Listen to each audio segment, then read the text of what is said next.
Fee Printers and their guy in charge of it, Mint, they have rugged. I say they loosely, I believe it was mostly just one person, if maybe it was only one person.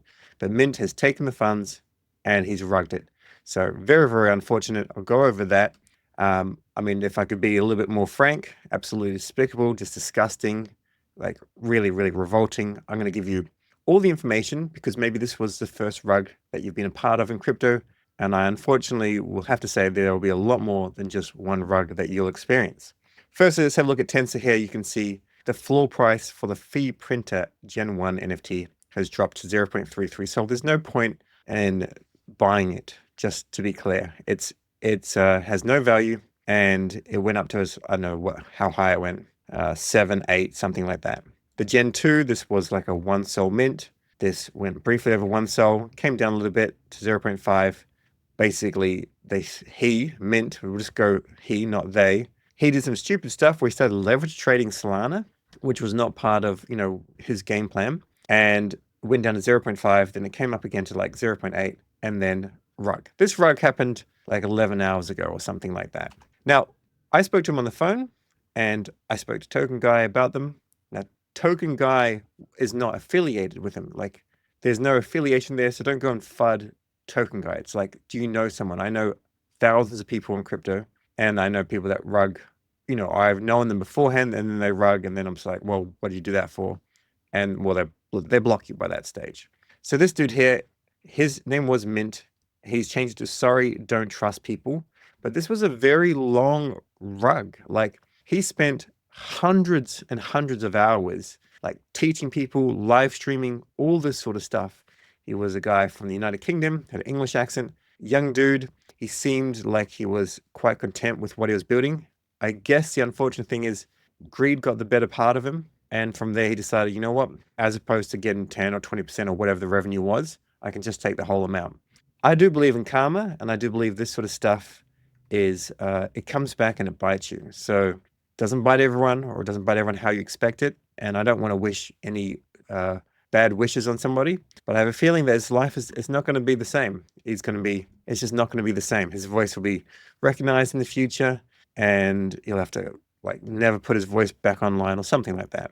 So in December, I spoke to him. I did a long conversation. Like, there were some red flags. The red flags are kind of typical in this space because what you're trying to do here is you're trying to create a community where you're giving them lots of value, but then of course you're essentially running like, a revenue share system, which is not, okay by authorities. So whenever you're doing this, you can't really dox yourself, and you also can't go and have what's called a multi-sig wallet because you need to go in and out of positions very quickly. You can't have to wait for someone else to sign a transaction. It's even very hard to do it to actually use a ledger. Ledger would still be possible, but it'd still only have one access point and whatnot. Plus, I had initially suggested like he docs to Ben from Meteora, and he wasn't willing to do that. And once again, like, that's a personal preference. But we'll still go through everything here. So I did say in an earlier comment, I said, doxing to Ben, he said, look, I'm also an LP army. I talked to Ben about Fee Printers too, and he sees us. And then he started to buy some NFTs in prominent DAOs to network. So it seemed as though he was here and it was worth the risk. Personally, I think I bought over 20 NFTs plus the Fee Printers Gen 1. So that meant that I had like 25 or 26 SOL worth of these NFTs. Now, Heavy Metal Cook, he runs the actual DLMMing LP armies with other people, and he's, very, very knowledgeable in this space. And he put out a few things. You can go and have a look at them on Discord, in the Meteor Discord, saying, 19-year-old kid, he was kicked out of Goose DAO, he lies all the time, etc., etc., etc. And then, and another thing, someone else said, well, why didn't you say something? He says, well, what do you want me to do? Like, run a campaign? And kind of, actually, to be honest, if I'm covering something, it's probably come on your radar. Like, you can ping me and say, hey, I've got some information on this, blah, because I only have a limited amount of information. And if you've had dealings with somebody, and there's a credible aspect that there's something bad about it, I would prefer to know that, because although nothing I say is financial advice, and if I get a whole lot of hate for covering this, and I probably will, then all it's going to mean is that I'm going to have to cover less things if it doesn't go up in price, which not everything goes up in price, then what are we going to do? We're going to like get some dupe, stake some Sol, stake some Sui, do a little airdrop farming. Like we're just going to be we're in this small section. Whereas if we take some other opportunities, then we might do well on some and not so well on others. Meme coins are a different story. I've been trying and trying. They just seem to be like a failure rate of like 95%, which it is what it is. So he changed his name to Sorry, Don't Trust People. This is Mint. As I mentioned, he put in a huge amount of effort into this, like almost 4,000, messages, which is intense. Now, what I want to talk about is people don't understand what a rug is because a lot of people have never experienced a rug. So a rug is essentially when somebody just takes with the funds and they just bugger off. They close the Discord or whatever. They poof from existence. And it happens like all the time. You're going to see, if you just followed rugs all the time, you'd see hundreds of them a month in crypto. Another version is just like sometimes you get on top of something and it doesn't have the momentum, the team stops producing things, etc., etc. And that's also, it's not a rug, it's deemed like a slow rug, or it's just, it's a bad investment. So as an example, the amount of money, and this is not to hurt anyone's reputation, but the amount of money I lost with the DeGods kind of saga, specifically Utes, was insane.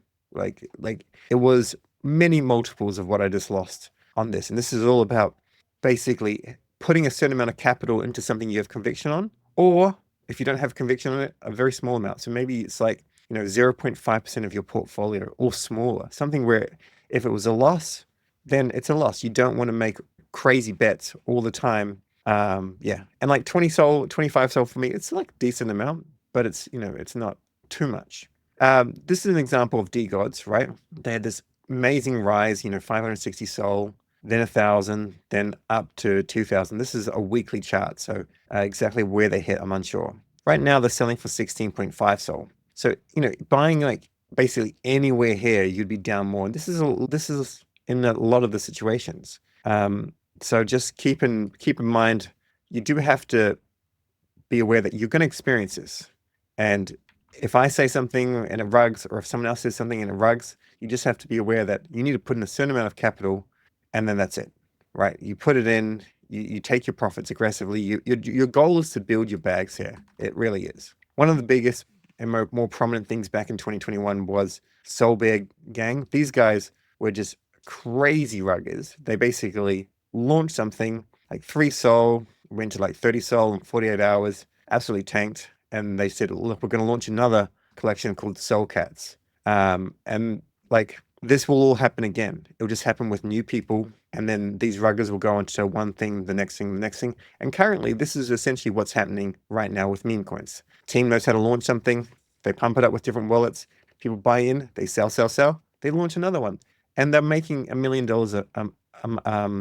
a week sometimes. I also want to point out that there's, tier 1 projects out there that are also what I would deem not rugs, because it's not a definition of rug, but they've not performed very well at all. And there'll be not too many people that will hate on me for this, but Polkadot is one. Polkadot reached an all-time high of $54.98 November 04. November 4th, 2021. It's down 87% from its all-time high price. Like, despite this bull market, nothing has really happened with this token. And there's plenty of other, this is, hugely bad, but there's another one as well that's going to upset more people. And I'm just going to point it out there. Let's just find it. Polmatic. So let's have a look and see what it is. It's down 61% from its all-time high.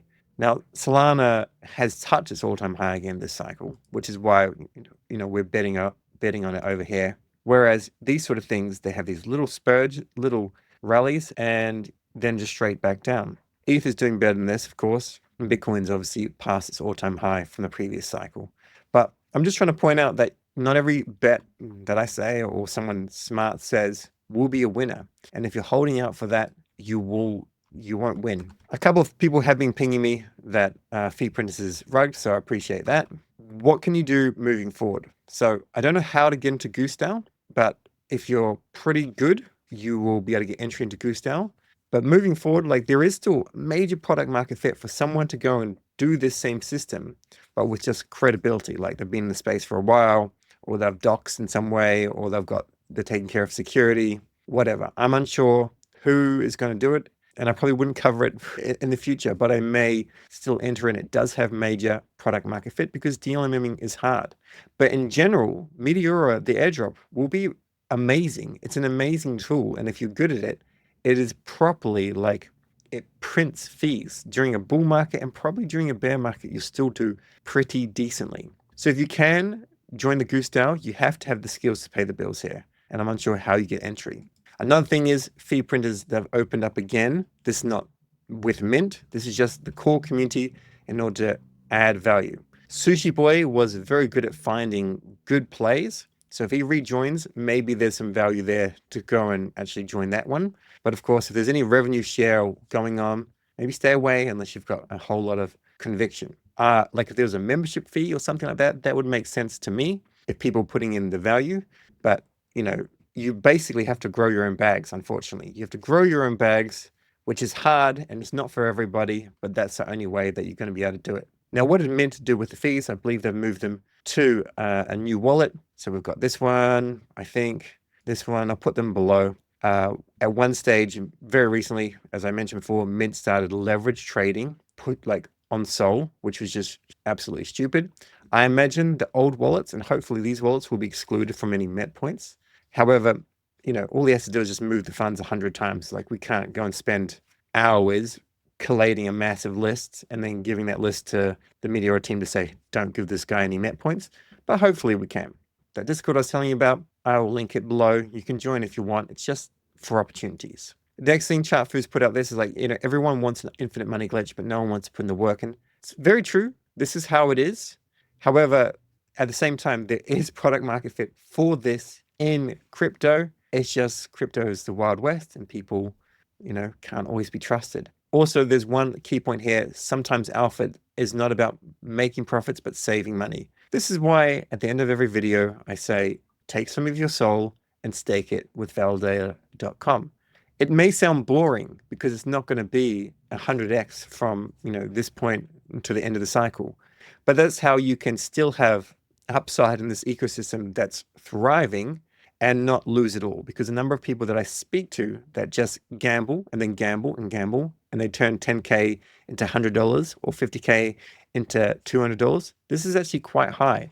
So it's all about taking some risks if you're interested, and then growing the main stack. Because all of these riskier bets, they can do that 10x, 20x, 100x potentially. Whereas the base asset of Sol, maybe it tops at around about $1,000 this cycle. So there were some red flags. I was happy with the red flags. I did have, some issues with the fact that one person was in charge of everything and there was no huge credibility, but I gave him the benefit of the doubt. It didn't work here. And yeah, that's it. Now, moving forward, I'll cover things if I see there's value in them.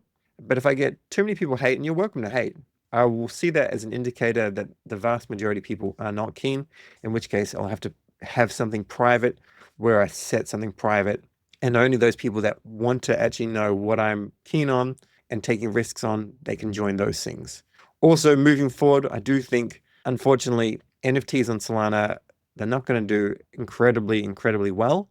And the next place to turn attention to will be abstract. Definitely abstract chain coming in January 2025. There will be hype there. I'll be honest, quite often it'll be mint, flip, mint, flip, mint, flip. That would probably be the strategy on that blockchain. Over on Solana, it's obviously better tech, etc. But it needs new people, and new people are going to go to abstract, or at least new wallets are going to go there. It's like the Wild West. I can give you a theory on that another time. But for now, if you really like a project, go for it. Otherwise, I'm just not seeing anything that's really, really worth the effort. Unfortunately, you need to really put in the effort here. Remember, you can learn from Token Guy. You can do the LP Army Bootcamp with Meteora, and you should. And you can join the new Fee Printers Discord if you want to. Alternatively, there's so much stuff that you can do in Meteora itself. And I believe you can also do voice chats in there as well, or, start streaming and have people ask questions, or all that sort of stuff. So maybe Meteora Discord itself is the best place to hang out. That's all for this video. Let me know your thoughts below. Go easy on the hate. Remember, if this is your first rug, there will be other rugs. You may as well learn how to deal with it right now. Whoa! Hmm?